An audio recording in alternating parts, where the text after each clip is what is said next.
Welcome to the deep dive. Today, we're really going to tear down the modern cloud architect's playbook, specifically on AWS. We're not just, listing services. We're trying to figure out how you stitch them together into systems that can handle real-world stress. So the mission today is to get beyond that old, fixed data center mindset and really understand how to build systems that can grow, shrink, and, I think most importantly, fail gracefully. That phrase right there, failing gracefully, that is the heart of modern cloud architecture. The goal is resilience by design. You want it so that if one component fails, the entire system doesn't just, seize up. You want parts to maybe degrade or pause so they can recover instead of just collapsing completely. Okay, so let's start with the absolute foundation for that resilience. I'm talking about the multi-tier architecture. Almost every scalable app starts with that three-layer setup, right? Web, application, and database. Why is that specific sort of physical separation so crucial for handling traffic spikes? It's all about the separation of concerns, just taken to its logical extreme. By splitting those three functions, you can scale them completely independently. It's just imagine a big holiday shopping event. You might get 1 million clicks hitting your web tier. Right, tons of window shoppers. Exactly. But maybe only 10,000 of those become actual purchases in the application tier. And that translates to, I don't know, maybe 5,000 database writes. If you bundled all that together, you'd have to massively over-provision your expensive database just to handle all the clicks. But with tiers, you can just scale up the cheap, stateless web tier like crazy and pretty much leave the database tier alone. That's it. And to manage that whole rush of incoming clicks and, point them to the right place, we immediately have to talk about load balancing. Immediately. The application load balancer, the ALB, is your critical first line of defense. It routes traffic across your healthy instances, and it's how we make sure no single application server ever gets overwhelmed.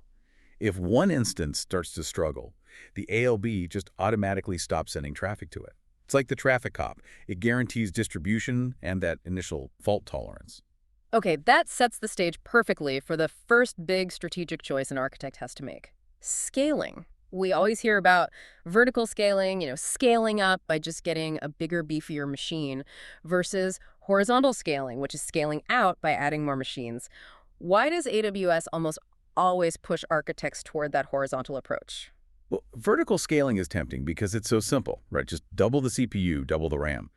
But you hit a physical ceiling. There's a very real limit to how big of an EC2 instance you can actually buy. Horizontal scaling, on the other hand, is, for all practical purposes, infinite. You can add one server or you can add 1,000 servers. It's like the difference between relying on one single enormous semi-truck for all your deliveries. Right. And if that truck breaks down, you're done. Your whole operation stops. Versus having this massive coordinated fleet of smaller delivery vans. That is the perfect analogy. And if one of those vans breaks down, the operation barely even notices. So how do you manage that fleet? That's the auto-scaling group, and here's the thing that's often overlooked. It's not just about scaling out for high demand. It's the scaling in feature that's key for efficiency. When demand drops off, the auto-scaling group automatically terminates the instances you don't need anymore. It saves you a ton of money by matching your compute precisely to the traffic load, minute by minute. Okay, so we've scaled out our app servers into this reliable fleet that expands and contracts. But here's where I see a potential problem. If those application servers are still what we call tightly coupled, meaning they need an immediate synchronous answer from another service, that horizontal scaling can still be super fragile. Like, if my checkout service calls the inventory service and the inventory service is slow or down, my whole checkout stalls. We have to break those dependencies. That right there is the crucial pivot. It's where you go from just simple scaling to a truly resilient architecture. Yeah. Because in a tightly coupled system, a dependency failure becomes a system failure. So to break that chain, we introduce buffers, and the classic cloud solution for that is Amazon SQS. Simple queue service. The simple queue service. You're calling SQS the ultimate decoupling hero. So how does it fundamentally change that checkout workflow you just described? It completely shifts the reliability guarantee. In a synchronous, tightly coupled system, the caller, your checkout service, is responsible for waiting for the answer. With SQS, the checkout service just drops a message like order 789 received into the queue. and that's it. And its job is done. Its job is done. The moment the message is safely accepted by SQS, the checkout service can tell the customer, yep, your order is confirmed, and it moves on to the next one. So SQS basically becomes this reliable waiting room. The order is just sitting there, safe, even if the whole inventory processing system has crashed or is being redeployed. Exactly. The processor just pulls the message from the queue whenever it's ready.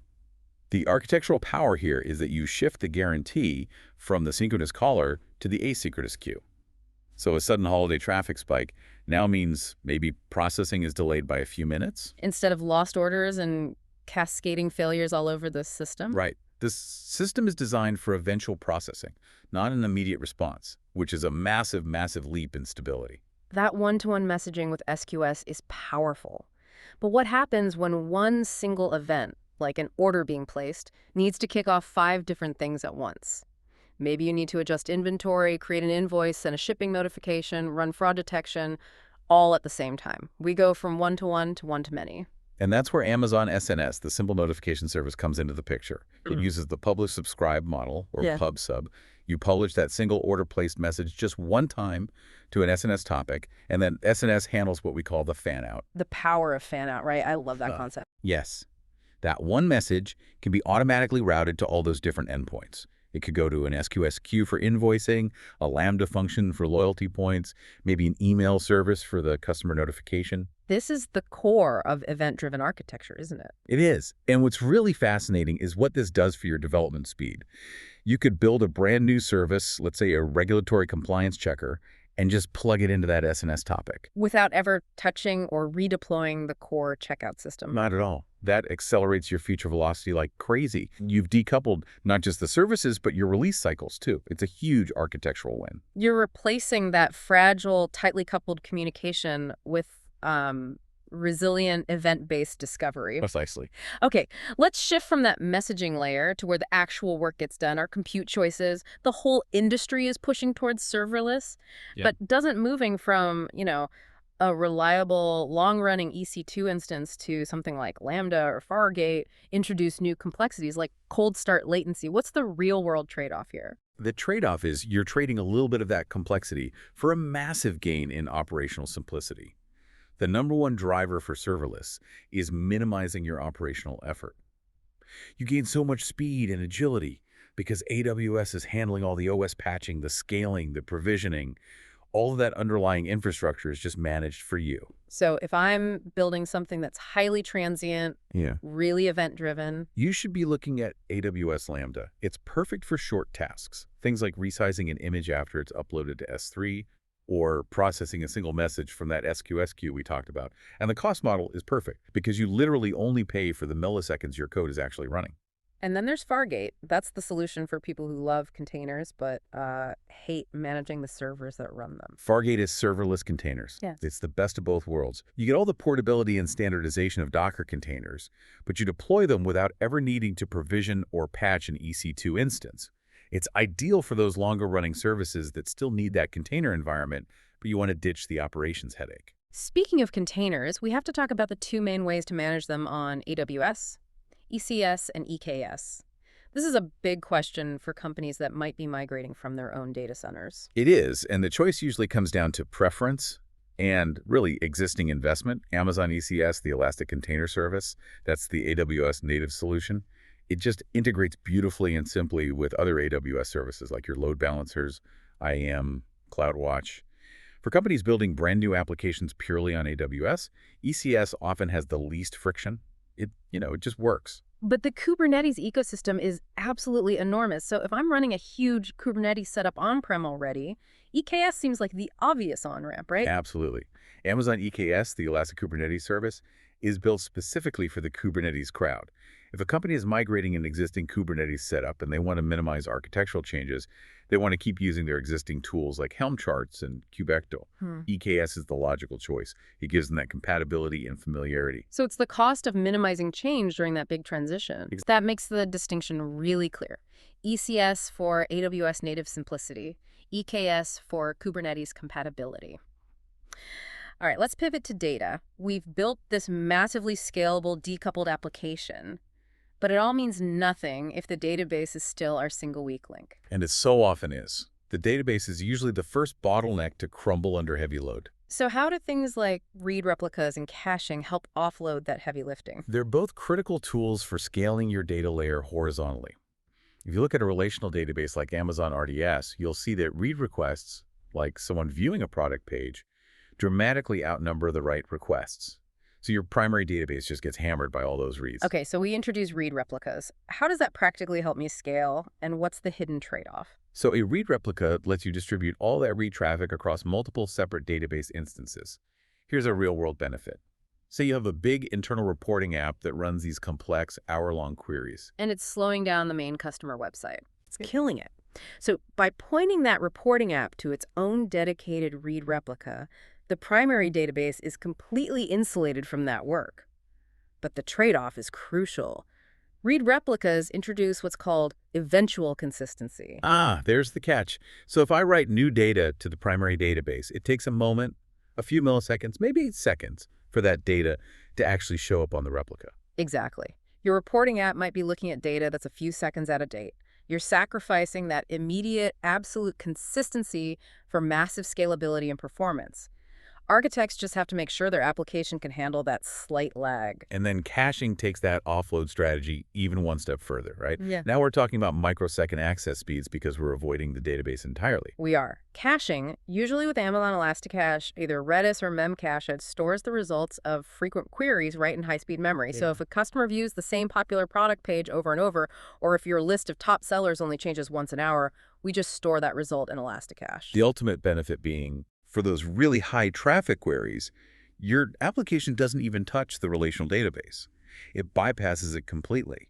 This cuts your latency from, say, tens of milliseconds down to sub-millisecond access.